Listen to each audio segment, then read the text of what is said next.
Selamat datang di channel Pemuja Malam. Jangan lupa like, share, and subscribe ya. Terima kasih. Chapter 45. Dasar Labial. Syahla dan Anggika membalas lambaian tangan Gian sambil tersenyum lebar. Wah, tukas Anggika setelah kepergian Gian. Ini sih tipeku banget.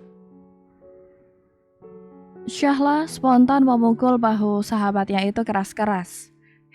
Ingat ada Kak Ren. Oh, iya ya. Anggika meringis malu, tapi kemudian ia menolehkan kepalanya pada Syahla dengan tatapan mengancam. Lo inget juga, lo udah punya suami. Lah, terus kenapa? Aku kan gak ada rasa apa-apa sama Gian, gila Syahla. Siapa yang tahu kan, hati-hati lo. Ingat kata orang Jawa, Witing tresno, jalaran saka kulino, cinta itu bisa datang karena terbiasa. Dih, anak Jakarta sok-sokan bisa bahasa Jawa, ledek Syahla. Udah aku mau siap-siap ngampus. Mending kamu ngaca dulu tuh, rambutmu udah kayak sarang burung. Anggika membelalakan mata mendengar perkataan Syahla. Ia kemudian cepat-cepat bercermin pada kaca jendela yang berada pada pintu masuk gedung apartemen.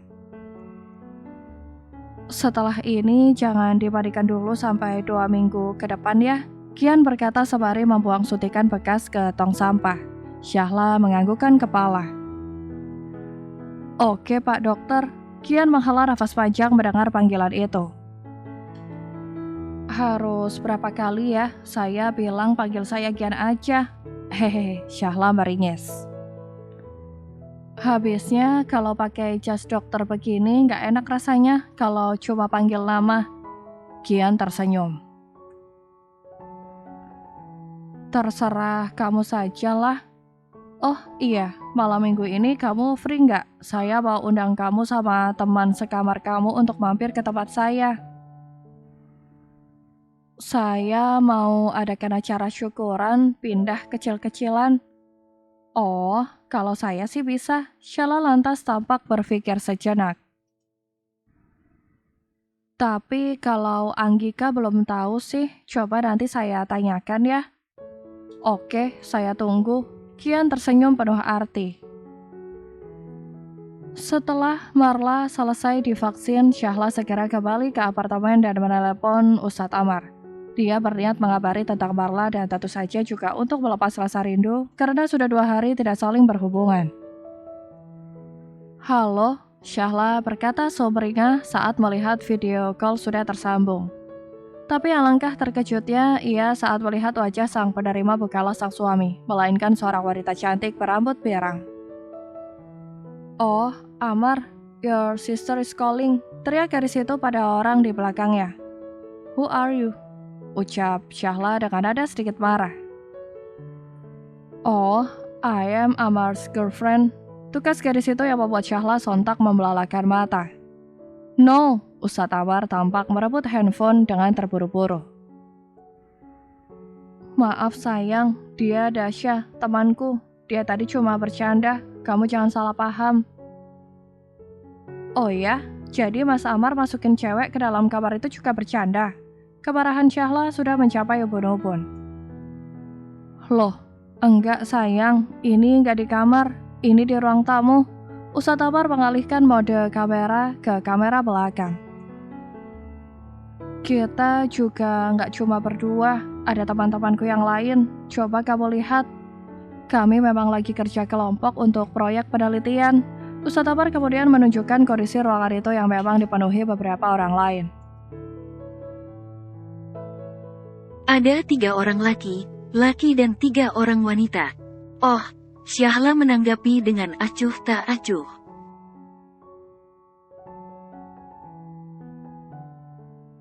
Tapi bukan berarti temen Mas bisa ngangkat telepon seenaknya kan? Mas kasih tahu kode HP Mas ke dia. Ya itu karena...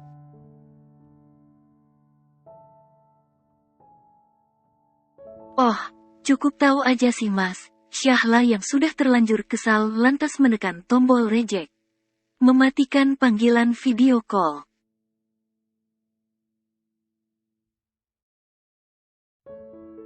Beberapa detik kemudian Ustadz Amar kembali menelpon, tapi Syahla malah mematikan ponselnya. Rasain, ucapnya sembari bersungut-sungut.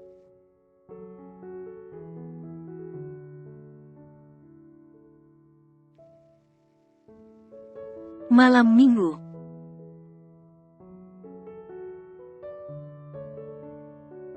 Syahla dan Anggika sudah duduk manis di rumah Gian. Mereka sibuk lihat seisi rumah sementara Gian menyiapkan makanannya.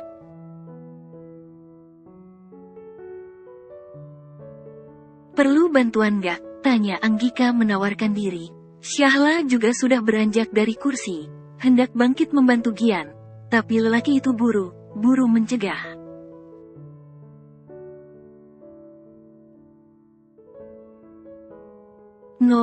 No, gak usah.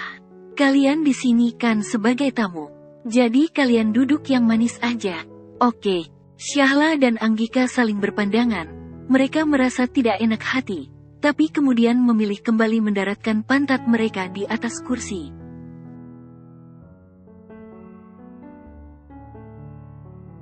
Setengah jam kemudian, Anggika dan Syahla sudah saling melirik. Makanan di depan mereka sudah siap santap. Bau udang gorengnya juga sudah menggoda hidung Syahla sejak tadi. Masalahnya, kenapa tidak ada orang lain yang datang?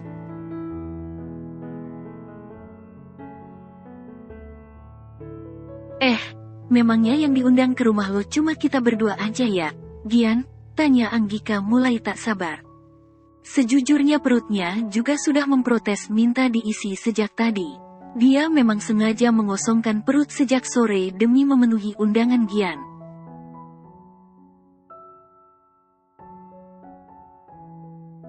Aku sebenarnya udah undang yang lain loh, tapi kenapa belum datang ya? Coba aku cek dulu. Gian akhirnya bangkit dari duduknya dan keluar apartemen.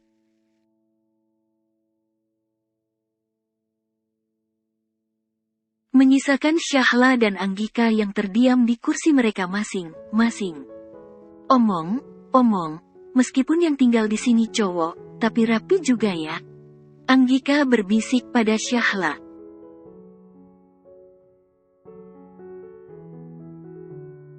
Lihat tuh, piringnya aja disusun berdasarkan warna dan diurutkan dari besar ke kecil. Wah, kalau kayak gini sih kita udah kalah lah.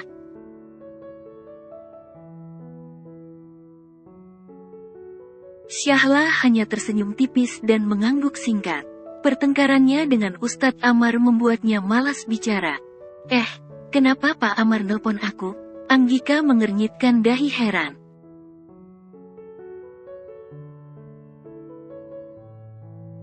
Lah, kenapa ya? Nggak usah diangkat. Syahla merebut handphone Anggika dan langsung reject panggilan telepon dari Ustadz Amar.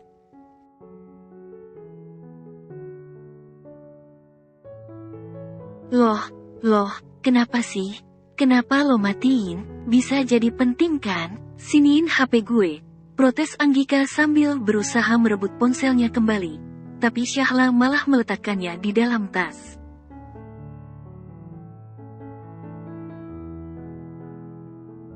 Nggak ada yang penting.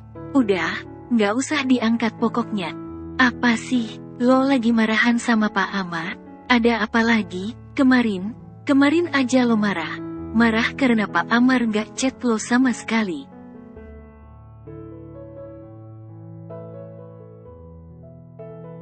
Sekarang waktu ditelepon, malah nggak diangkat. Aneh banget lo, dasar labil. Manyun Anggika sembari melipat tangannya kesal.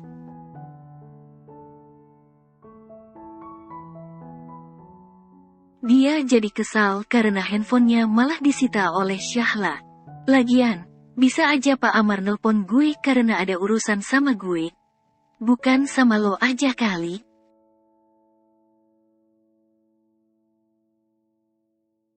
Syahla tidak menanggapi celotehan Anggika dan malah memilih sibuk dengan es buah di gelasnya. Anggika berdecak sebal. Percuma dia bicara panjang lebar tapi tidak didengar.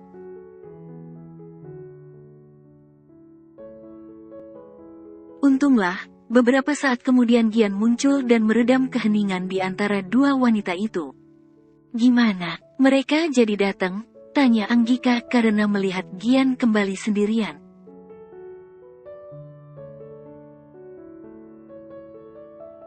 "Sayangnya, mereka lagi sibuk semua." Gian menggaruk kepalanya yang tidak gatal. "Saya lupa kalau penghuni apartemen ini semuanya orang kota yang sibuk. Mereka rata sedang ada kerjaan, jadi terpaksa cuma kita bertiga."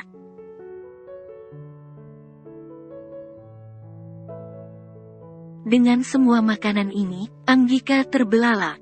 "Ini banyak banget loh."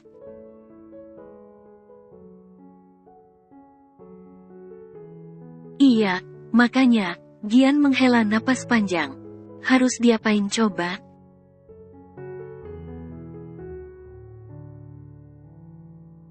"Kita bagiin aja," Syahla memberi ide.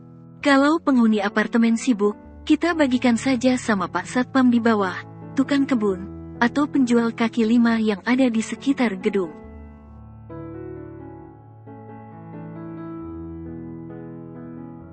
Mereka pasti menerima dengan senang hati. Syahla kemudian menggigit bibir ketika melihat dua orang di depannya hanya menatapnya dengan bengong.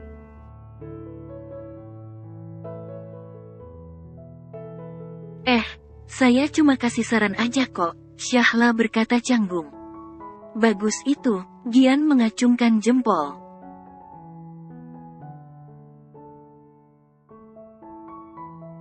"Karena lama tinggal di kota begini, gue lupa kalau ada budaya berbagi. Ya udah, kita makan aja dulu, terus kita sisihkan untuk dibagiin ke orang." Gian lantas mengambil beberapa mangkok besar dan mulai memisahkan sayur dan lauk pauk.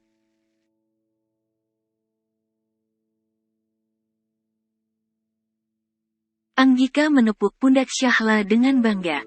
"Gue nggak ngangka punya teman malaikat," Anggika berseloroh.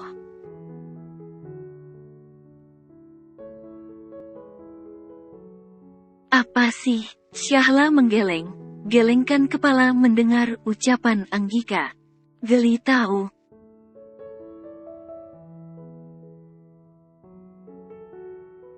Usai makan bersama, Gian, Syahla dan Anggika mulai bagikan makanan yang sudah mereka sisihkan sebelumnya pada orang yang ada di sekitar apartemen.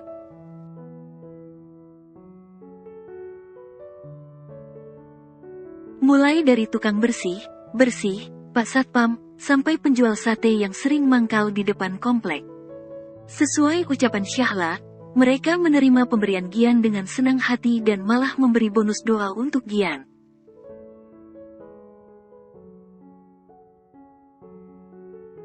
"Ya Allah, terima kasih ya Mas ganteng. Semoga dilancarkan segala urusannya, dan dipercepat ketemu jodohnya," ucap Pak penjual sate pada Gian.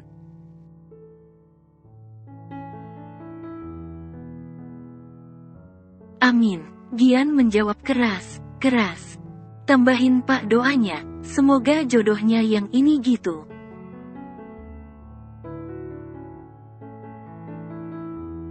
"Semoga jodohnya yang ini ya Allah." Yang mana Mas?"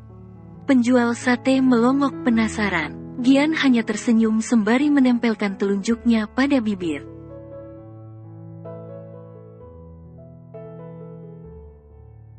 "Pokoknya yang solihah Pak." Pak penjual sate mengernyitkan dahi sejenak saat melihat siapa wanita yang dimaksud Gian.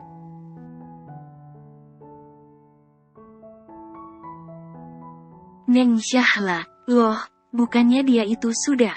"Gian." Syahla melambaikan tangan ke arah Gian sebagai tanda agar lelaki itu mendekat.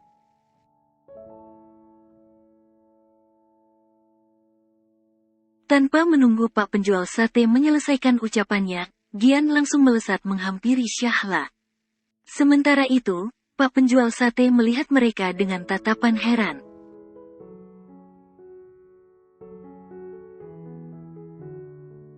"Bukannya Neng Syahla sudah menikah?"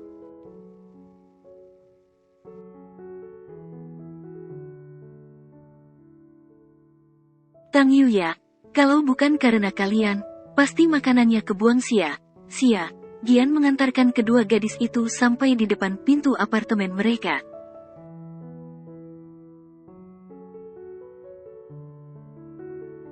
Iya Gian, sama.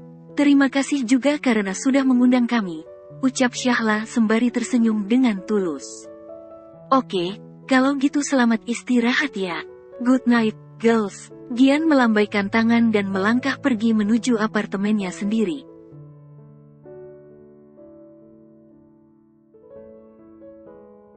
Sementara Syahla dan Anggika balas melambaikan tangan sambil tersenyum lebar. Jangan sampai aja dia jatuh cinta sama lo, tukas Anggika setelah Gian menghilang dari pandangan. Syahla menghela napas panjang.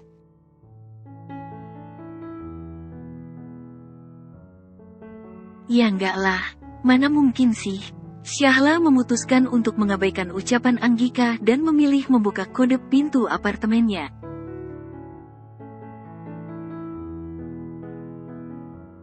Soalnya, matanya tuh kelihatan bersinar gitu. Lampu kali bersinar. Syahla membuka pintu dan menatap Anggika kesal.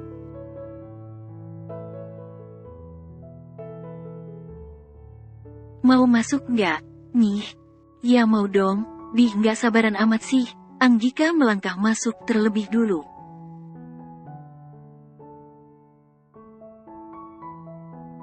Lagian, kalian suami istri tuh ada masalah apa lagi sih? Kenapa? Lo marah karena Pak Amar nggak hadir di ulang tahun lo? Kan Pak Amar udah ngasih effort dengan menghadirkan kedua kakak lo ke sini.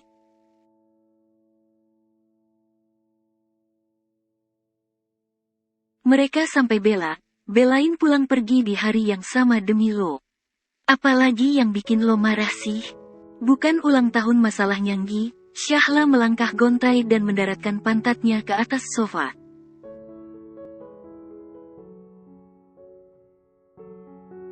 Masalahnya, Mas Amar bawa cewek? Hah, yang bener, cewek gimana maksudnya? Anggika mendekati Syahla dan ikut duduk di atas sofa.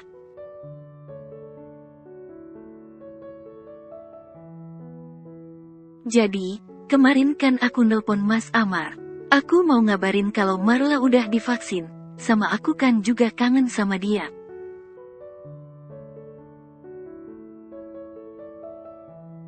Tapi kamu tahu nggak, masa yang angkat teleponnya malah cewek cantik banget dengan rambut pirang? Gimana aku nggak marah coba?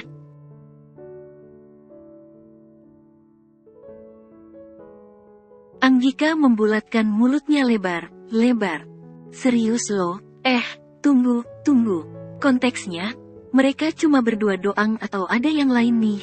Siapa tahu mereka bareng karena ada tugas kampus kan?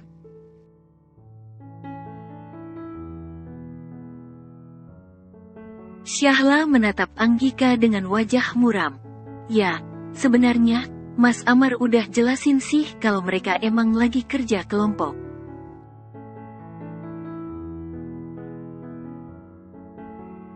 Dan emang rame banget di sana. Tapi kan, kenapa cewek itu pegang HP-nya Mas Amar coba? Apa urgensinya? Terus, kenapa dia kurang ajar banget ngangkat telepon orang lain? Tangan Syahla terkepal saat ingat kembali kejadian tempo hari.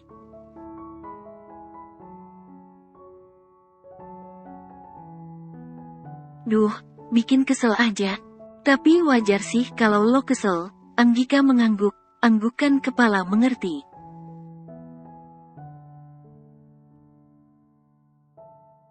Tapi, lo udah dengar penjelasan Pak Amar sampai selesai belum? Ya, siapa tahu memang ada urgensinya sampai cewek itu pegang HP suami lo kan?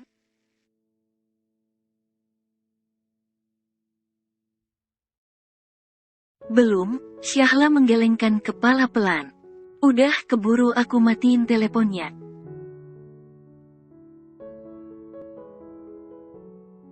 Tuh, kan, Anggika menepuk dahinya frustasi.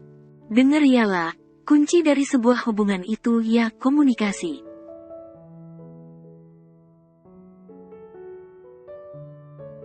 Kalau lo menghindari komunikasi, lo tuh cuma akan memperburuk keadaan kalian doang.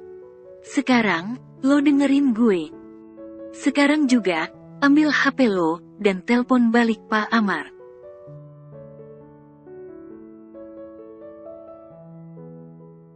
Nggak Syahla menggelengkan kepalanya. Gengsilah masa nelpon duluan.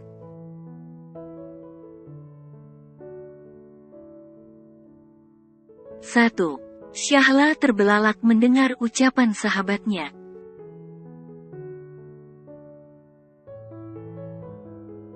Kenapa lo ikutan Mas Amar sih? 2. Ih, Anggi, Ti.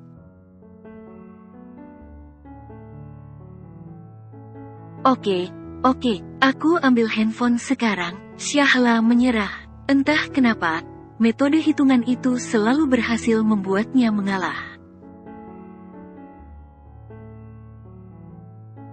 Sepertinya Ustadz Amar sengaja menurunkan ilmu itu kepada Anggika demi menghadapi Syahla. Anggika menunggu Syahla dengan sabar. Sampai beberapa saat kemudian, jantungnya serasa melompat keluar karena Syahla berteriak dengan kencang dari dalam kamarnya.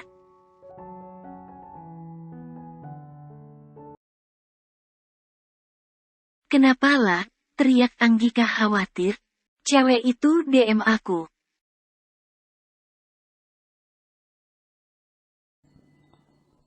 Bersambung.